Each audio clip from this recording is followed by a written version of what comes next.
Nature provides us with everything we need to survive, from the air we breathe to the water we drink. Nature sustains us in countless ways. Its beauty inspires us, from the majestic mountains to the serene lakes and vibrant forests. It is our responsibility to cherish and protect nature for future generations. So, let us appreciate the invaluable gift of nature and work together to preserve its wonder for all to enjoy. World Environment Day is celebrated on June 5 every year since 1973.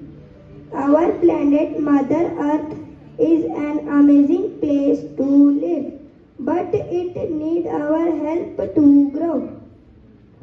Every year, Environment Day is observed by more than 1 billion people to protect the planet from pollution and deforestation. By picking up litter and planting trees, we can make our world a happier and healthier place to live. This year's theme for World Environment Day will focus on solution for plastic pollution under the campaign Beat Plastic Pollution. Thank you.